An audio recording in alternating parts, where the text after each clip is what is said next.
Friends, શું ઘરે આવા સરસ પોચા અને જાળીદાર મેથીના ગોટા નથી બનતા? તો આજનો વિડીયો તમે પૂરો જોજો. તો મેથીના ગોટાને પરફેક્ટ બનાવવા માટે બેસન કયું લેવું, પાણી કેટલું વાપરવું, સાથે જ સોડા કેટલો અને કયો લેવો, એ બધી જ વસ્તુ ખૂબ જ ઇમ્પોર્ટન્ટ હોય છે. તો ચાલો ગોટા બનાવવાનું શરૂ કરીએ. સૌથી પહેલાં તો લોટ કયો ઉપયોગમાં લેવો? તો અહીંયા ઘરે દળેલો ચણાનો લોટ ઉપયોગમાં નથી લેવાનો. રેડીમેડ પેકેટમાં જે બેસન આવે છે એ જ ઉપયોગમાં લેવાનું છે. એ તમે કોઈપણ કંપનીનું લઈ શકો છો, પણ તૈયાર બેસન લેવાનું અને આને ચાળીને ઉપયોગમાં લેવાનું છે. તમે જો બેસનને ચાળીને બરણીમાં ભરી હોય છતાં પણ જ્યારે ગોટા બનાવો ત્યારે લોટને ચાળીને જ ઉપયોગમાં લેવાનો અને આ રીતે લેવલમાં કરીને એનું માપ લેવાનું છે. તો અહીંયા મેં 2 કપ બેસન લીધું છે. આની સાથે જ આપણે 1/4 કપ જેટલો ચણાનો કરકરો લોટ અથવા તો એટલા જ માપમાં સોજી લેવાનો. તો મારી પાસે પણ ચણાનો કરકરો લોટ નહોતો એટલે મેં સોજી લીધો છે. અને જો ચણાનો કરકરો લોટ અવેલેબલ હોય તો એ લેવાનો. બેમાંથી એક જ વસ્તુ વાપરવાની છે. પછી પાણી કેટલું એડ કરવાનું? તો પાણી એક સાથે એડ નથી કરવાનું. સૌથી પહેલાં મેં 1/4 કપ પાણી એડ કર્યું છે. આને મિક્સ કરવાનું અને પછી બીજું પાણી એડ કરવાનું. તો આ રીતે થોડું થોડું પાણી એડ કરવાથી ખીરામાં ગઠ્ઠા પણ નહીં પડે. તો ટોટલ મેં 1/4 કપ પાણી એડ કર્યું છે.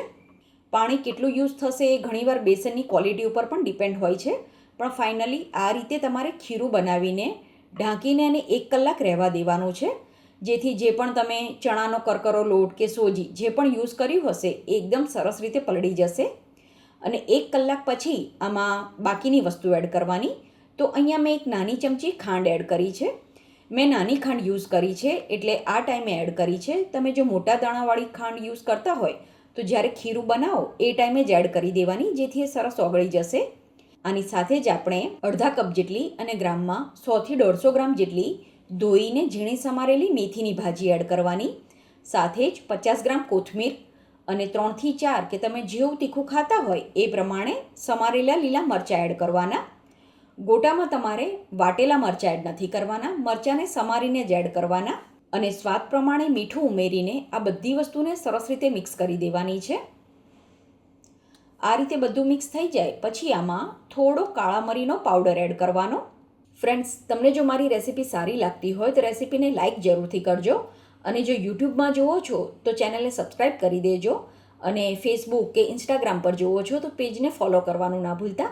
હવે કયો સોડા લેવો એ પણ તમને બતાવી દઉં. તો અહીંયા મેં જે ટાટાનો સોડા આવે એ જ યુઝ કર્યો છે, જે આપણે ઢોકળા, હાંડવો એ બધા માટે યુઝ કરીએ એ જ લેવાનો. અને ફક્ત 1/4 ટીસ્પૂન જેટલો જ લેવાનો છે. તમારી પાસે જો મેઝરિંગ સ્પૂન નથી તો 3 થી 4 ચપટી જેટલો સોડા એડ કરી દેજો. હવે સોડાની ઉપર આપણે 1 મોટા લીંબુનો રસ એડ કરવાનો છે. તમારી પાસે જો લીંબુનો રસ ના હોય તો ચપટી જેટલા લીંબુના ફૂલ તમારે ખીરામાં એડ કરી દેવાના. અને 1 ચમચા જેટલું અથવા તો 2 ટેબલ સ્પૂન ગરમ તેલ એડ કરવાનું. હવે આ બધી વસ્તુને સરસ રીતે મિક્સ કરીને આ રીતે ખીરું બનાવી દેવાનું. અને થોડું થોડું ખીરું લઈને આ રીતે મીડિયમ ગરમ તેલમાં આપણે ગોટા બનાવવાના છે.